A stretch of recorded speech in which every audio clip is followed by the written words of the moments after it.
3.1교회 분쟁 해결의 계기가 되길 바랐던 예장합동 한북로의 재판국의 판결이 지난 3월 3일 나왔습니다.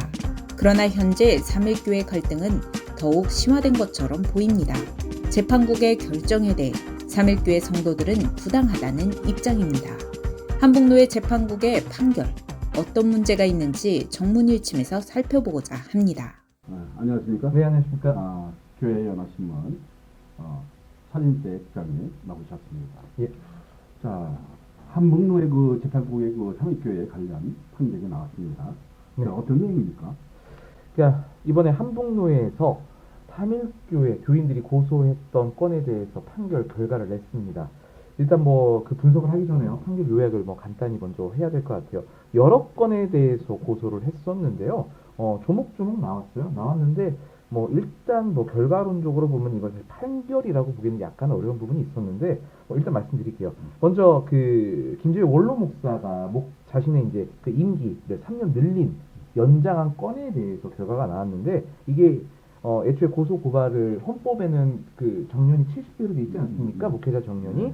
그래서 헌법과 어긋난다는 취지로 고소를 했었는데 이거와 관련해서는 일단 그 노회에서는 그 헌법이 먼저다, 총회가 먼저다 하면서 다만 이거는 개인의 문제가 아니라 당회, 공동회가 결정한 거기 때문에 모두의 책임이다라는 식의 결론을 내렸고요. 그 다음번에는 또 원로 목사의 또 회의 소집, 당회, 재직회. 근데 원로 목사가 당시에 임시 당회장의 권한을 위임받아가지고 당회나 재직회 등을 소집했다는 의혹이 있지 않았습니까? 이거 관련해서는 사실 뭐 그거에 대한 처벌이나 이런 거보다는 원로 목사는 회의 소집 권한이 없으니까 뭐 사실상 그에 대한 효력도 없다. 그러니까 또 모임도 정식 회의가 아니라 의견 수렴 과정으로 봐야 된다. 이런 식의 해석을 해줬습니다. 또 여기에 그 후임 청빙 관련해서도 애초에 이제 뭐 여러 번 부결이 되다 보니까 후임 청빙은 이제 장로회에서 이거를 맡아서 한다는 그 결론이 있었는데 이거를 원로 목사가 여러 차례 부결시켰다는 내용이 또 고발이 들어갔었거든요. 근데 이거 관련해서도 그냥 효력이 없다. 뭐 이렇게 했고요. 또 그 뭐 후임 청빙은 공동회의에서 결정되어야 된다는 이런 조언까지 해줬습니다. 또 여기에 이제 임시 당회장이 원로 목사에게 이제 권한을 위임한 거 이거 자체도 진짜 문제를 삼아야겠죠. 그래서 그것도 고소를 했는데 결론은 이제 그러니까 그 권한을 줄 수가 없으니까 효력도 없다. 또 여기 하나 더 보태면은 임시당회장은 사임을 했으니까 이제 그걸로 끝이다. 뭐 이 정도의 판결이 나왔다고 봐야겠네요. 재판국의 그 판결에 대해 어떻게 생각하십니까? 그러니까 사실 이게 전체적인 이 내용은 사실 재판국의 판결이라는 느낌보다는 이제 마치 화해중재원에서 그 두 분쟁의 당사자를 놓고서 상담해주고 그거를 해석해주는 내용 정도로 보여요. 사실 이건 저는 이런 식의 판결문을 본 적이 없거든요. 그러니까 간단히 요약하면 이겁니다. 행위는 있었습니다. 그 문제도 됐습니다. 근데 권한이 없으니까 효력이 근데 권한이 없으니까 효력이 발생치 않았다. 그러니까 아무 일도 일어나지 않은 거다라는 식의 사실 해석이거든요. 그러니까 교인들은 불법적인 행위나 문제적 행위가 있었으니까 그에 대한 처벌을 분명히 요구한 거예요. 근데 그게 사실 아무런 효력이 발생하지 않았으니까 그냥 그걸 넘어가자. 뭘 거기까지 가냐? 뭐 사실 이런 얘기도 하지 않았죠. 그러니까 실제적으로는 발생하지 않았으니까 그냥 그거에 대해서 문제 삼을 이유가 없다는 식으로 한마디로 이제 달래는 거죠, 교인들을. 그러니까 그냥 실질적으로는 효력 없으니까 그냥 문제 삼을 거 없습니다. 이거예요. 근데 이거는 굉장히 법에 대해서 재판이나 이런 거를 굉장히 간과한 건데요. 재판에 대한 기본적인 취지를. 사실 법은 결과만 보는 게 아니라 과정도 문제예요. 과정상 문제가 있다거나 의도가 불순하면은 그거에 대해 처벌을 내리는 것도 사실 법이거든요. 예를 들어서 내가 사람한테 돌을 던졌어요. 돌을 던졌는데 맞지 않았다고 해서 문제가 없습니까? 아니요. 일단은 돌을 던진 것에 대해서 기본 전제로 처벌을 합니다. 그 다음에 돌을 맞고서 많이 다쳤는지 적게 다쳤는지 혹은 맞지 않았는지는 그 처벌의 경중을 따지는 거죠. 일단 돌을 던진 것 자체가 문제죠. 근데 이런 처벌 같은 경우는 돌을 던진 거는 문제 삼지 않고 다만 맞지 않거나 그 돌을 맞아서 딱히 이렇게 한마디로 크게 다치지 않았으니까 문제 삼지 말자는 거예요. 그러니까 제 비유가 적절했을지 모르겠지만 제가 본 이 판결문은 사실 이런 식의 해석밖에 안 됩니다. 지금 그 설계자님이 얘기하는 거 보면 이거는 판결문이 아니고 심리적으로 이게 한 것을 이게 뭐 이게 한 것 같아요. 네. 지금 하나 더 짚자면은 여기에서 지금 회의 소집과 관련해서 그러니까 그 원로 목사가 그 임시 당회장한테 이제 권한을 위임받아서 여러 차례 회의를 소집했다는 의혹이 있었지 않습니까? 이거를 그 노회에서는 단순한 그 의견 취합 과정 정도로만 계속 결론을 내렸어요. 의견 취합. 그러니까 이게 뭐냐? 그러니까 그 한마디로 같이 모여서 뭘 했는데 이거는 정식 회의가 아니라 그냥 사람들 모아놓고 의견만 취합했다 이거예요. 그러니까 그 이런 거죠. 그러니까 당회원들을 모아놓고 회의를 했는데 이건 당회가 아니었다. 재직 회원들을 모아놓고 회의를 한 건 맞는데 이거는 재직회가 아니다. 그러니까 그 사회적으로 되게 유명한 그런 게 있지 않습니까? 이제 유명한 말이 그러니까 그 사건이 이제 음주운전을 했지만 음주는 하지 않았다. 그러니까 음주는 했지만 음주운전을 하지 않았다. 이런 말이 있어요. 똑같은 거예요. 그러니까 당회원들 모아놓고 회의를 했는데 당회는 아니었다. 재직회원들 모아놓고 회의는 했는데 재직회가 아니다. 단순하게 그냥 의견만 취합한 거다. 그러니까 효력은 없다. 당연히 효력은 없죠. 교인들이 고발하는 취지는 효력이 없는 건 알고 있어요. 하지만 이 불법을 저지른 거에 대한 처벌을 해달라는 거거든요. 근데 효력이 없다고 처벌을 하지 않겠다는 거예요. 그러니까 사실은 이거는 노회가 이거는 이런 식의 결론을 내렸다는 거는 이 행위에 대한 불법을 알고 있고 그리고 인지를 했다는 뜻이거든요. 근데 이거를 마치 좀 판결문은 불법은 맞다고 나도 알고 있지만 교인들을 달래겠다는 그 취지예요. 그러니까 그 처벌의 그 책임은 이제 싹 감추고 물타기를 한 거예요. 결론적으로 보면.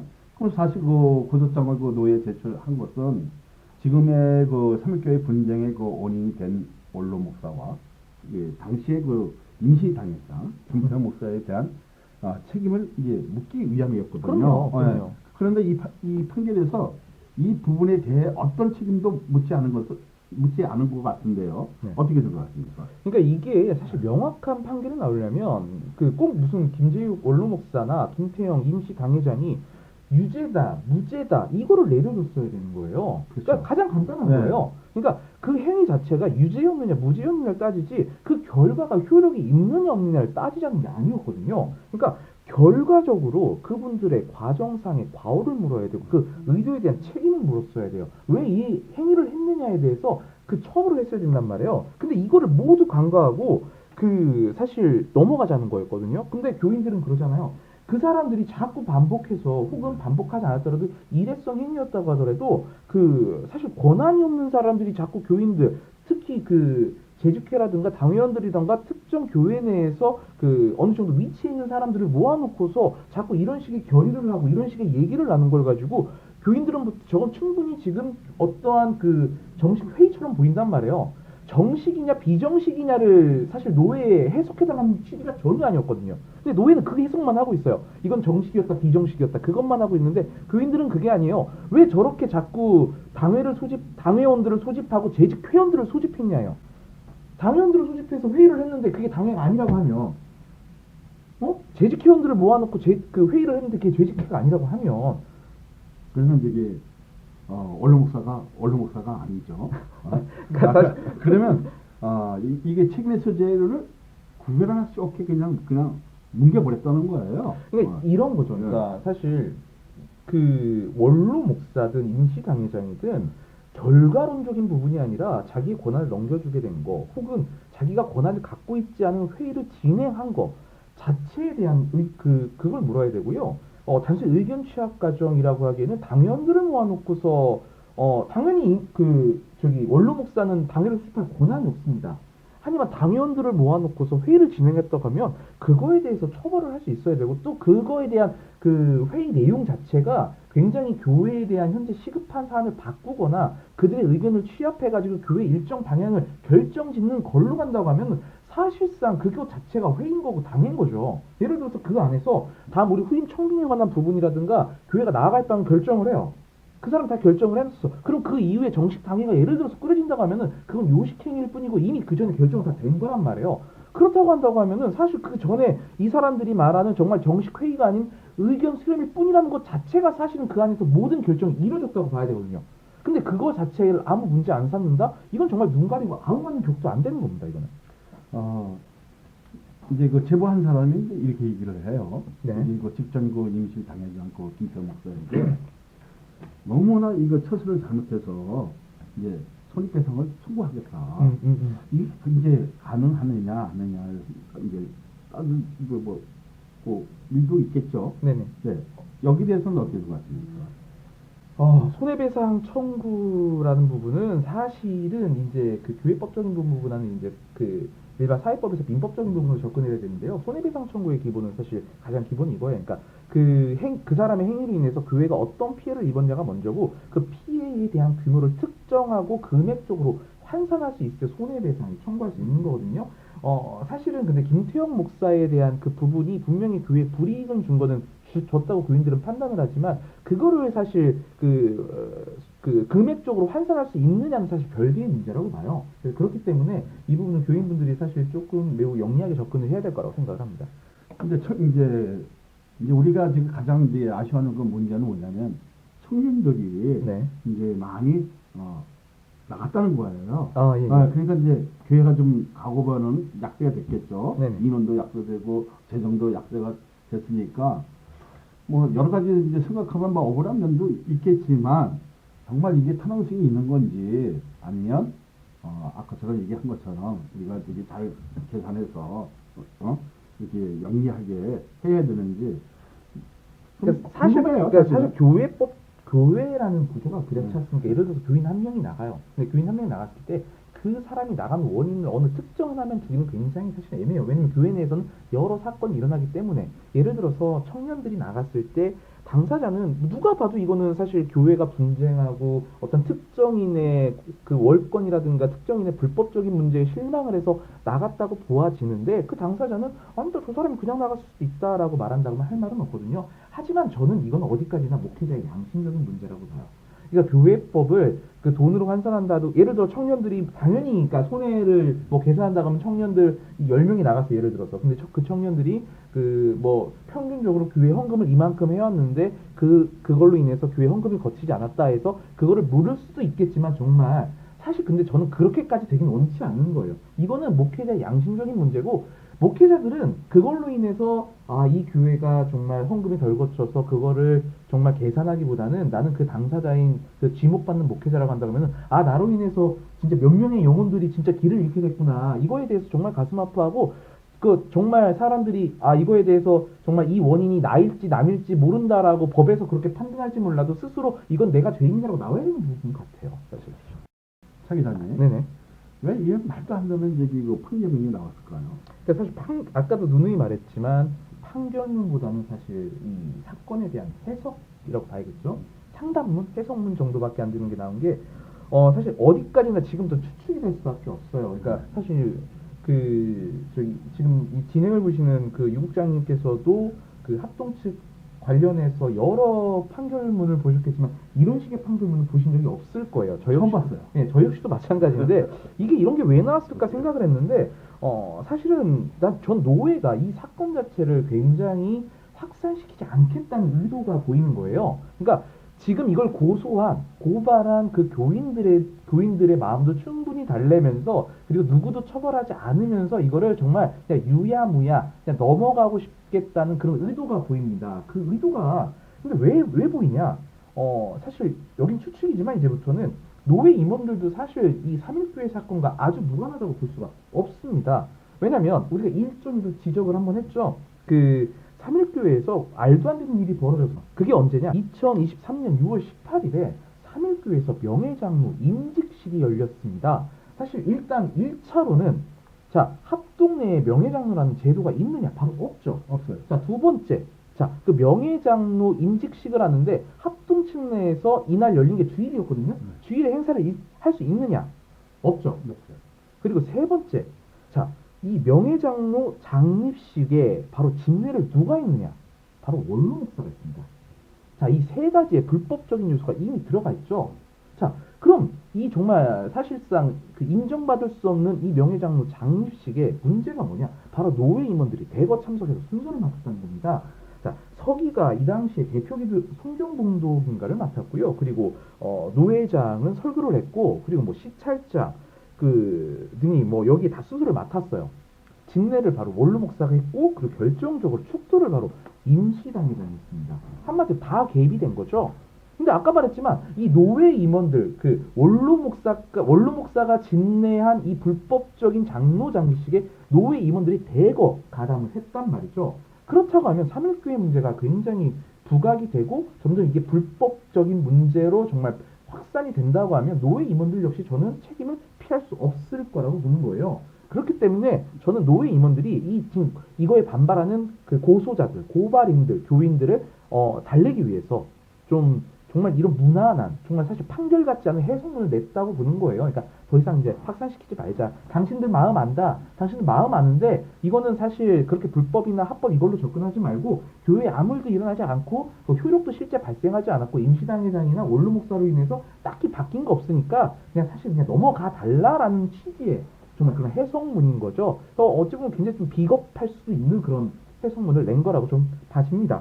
근데 책임의 그 요지를 네네. 확고하게 져줬으면 네. 뭐 어떤 하다못해 가장 약한 어떤 저기 15년도 줬으면 여성은 이렇게 억울하지는 아니하겠죠. 근데 이 책임 소지가 확실하지 않으니까 이분들도 왜냐하면 그 이게 뭐 이제 노예원하고 이 싸우기는 버거운 거거든요.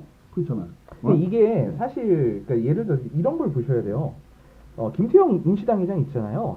김태형 임시당회장이 당시 당시에 이제 나온 다음에 저희가 정문일침을 통해서 사실 그때 임시당회장에 대한 불법적인 문제를 굉장히 많이 거론하지 않았습니까?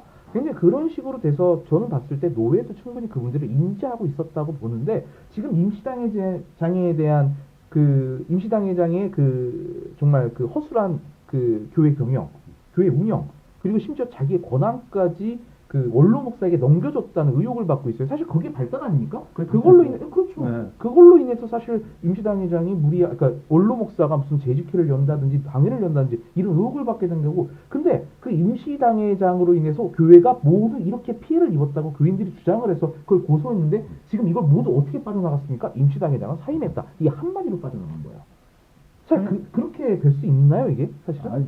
책임을 져야죠. 그럼요. 하물며 저기 사과서명서 발표하고 그 노예다 또 청에다 또 여기에다가 그때는 내가 생각이 짧았었다든지 뭐 어른이시니까 뭐 거기에 대한 그 말에 거부할 수 없어 했다 해도 어떤 그 사과가 나와야 그래도 그 책임의 소지가 확실할 텐데 그렇지 않으니까 이제 사람들이 또 이런 얘기를 해요. 저희 방송을 보고 그래? 그럼 정치적으로는 상대자가 있잖아요. 그러면 자기들도 고발하겠다는 거예요. 혼의를 이제 해서. 그러면 이게 이제 문제가 더 커질 수가 있고, 잘못하면 사과 노예가까지 이제 될 수가 있는 거예요, 사실은. 그러니까 이게, 이렇게 좀 봤으면 좋겠어요. 사실, 이 문제를 가지고 꼭 무슨 당사자들 혹은 뭐 고발을 당한 사람들이죠. 원로 목사나 임시당회장 무조건 처벌해라 이렇게 주장하는 건 아니에요. 최소한 이 사람들한테 죄가 있는지 없는지 이 사람들의 행위에 문제가 있는지 없는지는 따져봐야 됐다는 거죠. 근데 그걸 전혀 따지지 않았다는 게 문제예요. 다루지도 않았다는 게 문제인 거고요. 사실 이 부분에 있어서 사실 이 판결문 자체가 굉장히 실망스러운 겁니다. 서 기자님, 네네. 네, 그 판결문을 가지고 네네. 이 한국노예가 예예. 외부 유출되는 것을 강압적인 어떤 그 이슈를 여기 이게 하게 됐어요. 여기 대해서는 어떻게 생각하십니까? 그러니까 내용을 먼저 살펴드리면요. 이제 한북노예 재판국이 지난 3월 3일에 이거 판결을 하면서 그리고 이거를 이제 판결문을 송달을 하지 않습니까? 근데 그 판결문 제일 첫 장에 이거와 관련한 메시지를 내요. 경고의 메시지인데 먼저 한번 읽어드리는 게 좋을 것 같아요. 본 판결문은 대한예수교 장로회 한북노예 제 143회 봄노회에서 보고되고 받아들여진 후 유효합니다. 본 판결문은 대한예수교 장로회 한북노회 제143회 봄노회 이전에는 외부 유출을 금합니다. 본 판결은 4월 후에 보고 확정되오니 혹 유출하거나 공로나 할 경우 또는 판결과 다른 내용으로 해석하고 유포할 경우 허위사실 유포 등 처벌받을 수 있습니다. 이렇게 하고 있습니다. 자, 이걸 먼저 해석해 볼까요? 본 판결문은 일단 이번 봄노회에서 보고되고 받아들여진 후 유효합니다 라고 하는 거예요. 그럼 반대로 말하면 현재는 유효하지 않다는 뜻입니다. 근데 사실 판결이란 거는 판결 이후에 당사자들한테 우편으로 송달되면 그 효력이 발생하는 거거든요. 네. 사실 이미 효력은 발생합니다. 유효, 무효가 노회에서 보고된 이후에 나오는 게 아니에요. 그러니까 근데 이들 스스로도 얘기를 하잖아요. 노회에서 보고라면 결론을 짓고 그 다음에 이렇게 처리했습니다라고 알리는 것뿐이지 보고한 이후에 앞으로 효력을 발생하라 마라 노회원이 결정하는 게 아니에요. 언제부터 재판국이 노회원들이 허락을 얻어가지고 판결을 했습니까? 그건 전혀 아니고요.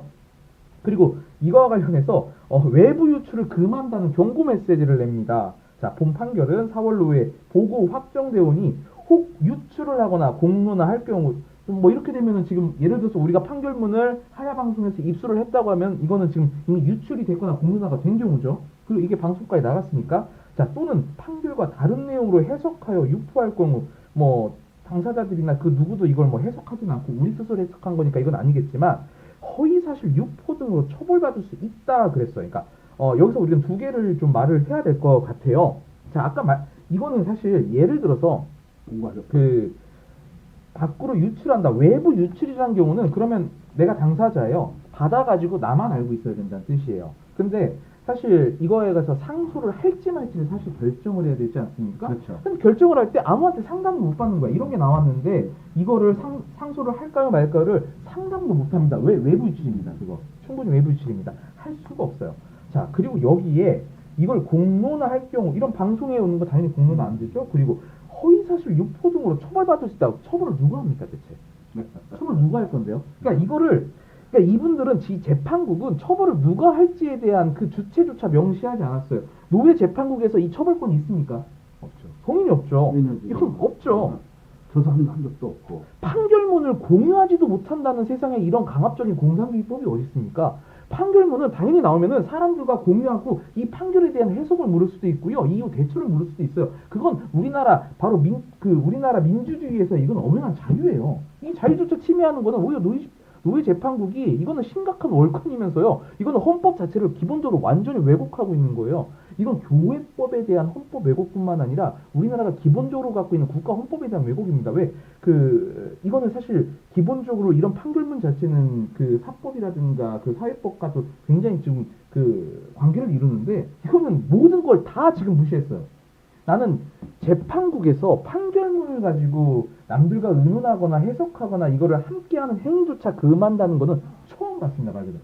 그러니까 결론적으로 공무와 협박이죠. 그러니까 이거죠. 한마디로 더 나아가면은 이게 언론을 통해서 공론화될 경우 책임을 묻겠다는 뜻으로 봐주는 것밖에 안 되는 거예요. 그러니까 지금부터는 그러면 이제 이게 하야 방송을 통해서 방송이 나갔기 때문에 이제부터 노회 재판국은 빨리 모여서 허위사실 유포에 대해서 본인들이 빨리 토의를 하신 다음에 처벌을 하셔야죠. 우리도 처벌받아야지. 근데 우리는 아닙니다. 우리는 아니 그러니까 유출한 당사자기 때문에 누가 당사자일지 모르겠지만 우리는 아닌데. 그러니까 근데 노회 재판국은 알아야 돼요. 이게 본인들이 처벌권이 있는지를 아셔야 돼요. 그러니까 어떻게 처벌할 것이고. 처벌할 수가 없는 거예요. 그럼요. 그러니까 이런 말도 안 되는 것을 가지고 이렇게 했으니까. 그럼요. 아까도 우리가 얘기했지만 이런 부탁이 해서는 안 된다는 거예요. 그러니까 이렇게 엉뚱하게 하는 것을 가지고 사람들 유혹하니까. 이거는 오히려 저는 사실 경우에 따라서는 사실 삼일교회 당사자들이나 교인들이 노회 재판국을 총회 공갈 협박으로 저는 고발할 수 있는 건이라고 봐요. 충분하죠. 왜냐면 우리가 이 법을 가지고 대처할 수 있는 권한을 축소, 삭제, 그리고 전면 막아버렸거든요. 이거에 대한 엄연한 권한에 대한 침해입니다. 그렇기 때문에 저는 이거를 그 노회 재판국을 월권, 공갈 협박으로 저는 총회 고발할 수도 있는 사안이라고 봅니다. 맞죠. 차 기자님. 네. 이제 이런 업을 하다 보니까 뭐 노예 대항이나 여러 가지 문제가 이제 발생되어지니까 이제 이 교인들이 이제 상소를 했어요, 총회에다가. 네. 근데 거기에 좀 그 거부했던 이제 남성들이 그 어떤 그 불만의 그 소리가 있겠죠? 여기 대해서 좀 말씀 부탁드립니다. 그러니까 내용을 보면 네. 그 이번에 고발을 했던 그 교인들이 이번 노회 재판국의 그 판결문을 보고서 굉장히 실망이 많이 해서 노회로 끝내지 않겠다, 총회에 상소를 하겠다라고 해서 현재 그 임시당회장으로 있는 남서호 목사에게 이를 말하고 당회에서 이를 좀 허락해 줄 걸 요구했는데 맨 처음에 거부를 했던 것으로 알고 있어요. 사실 그거 관련해서 그래서 교인들이 현재 있는 남서호 목사 임시당회장이 지금 우리 교회를 위해서 정말 안정화를 해줄 수 있고 정말 분쟁을 종식시켜줄 수 있는 사람이 맞느냐라는 좀 그런 의문을 좀 표하고 있는 실정이에요. 왜냐하면 자기들이 생각했을 때 노예의 이번 재판은 충분히 상식적이지 않았기 때문에 교회 편이라고 생각했던 임시당 회장이 먼저 나서서 총회에 오히려 상소를 주도한다거나 이걸 적극적으로 나서 줄 거라 생각했는데 이런 허락치조차 않기 때문에 많이 실망했다는 거죠. 그러니까 그거 관련해서는 제가 봤을 때 남서호 목사 임시당 회장은 뭐 제 추측일 뿐이지만 아무래도 그러니까 직접적으로 그래도 교회에 대한 권한이나 그 교회에 관련 있는 곳은 노예이기 때문에 노예를 자극하지 않거나 노예 임원들과 더 이상 등 돌리지 않는 상황을 만들기 위해서 아무래도 좀 눈치를 보지 않았나 싶어요. 왜냐하면 노예랑 등져서 좋을 거 없다. 그래도 노예랑은 잘 가야 된다라는 좀 어느 정도 정치적인 입장이겠죠. 좀 그렇게 해석합니다. 아, 그렇습니까? 마지막으로 정리 말씀 부탁드립니다. 사실 아까 중간에 얘기를 했지만요. 간단하게 좀 이렇게 결론을 내리고 싶어요. 3.1교회는 돌을 맞고 얼마나 다쳤는지보다는 일단은 돌을 던진 사람이 누구인지 그 돌을 왜 던졌는지를 먼저 파악을 해야 교회 사태가 끝날 것 같습니다. 하지만 그거에 대해서 아무도 묻는 사람이 없어요.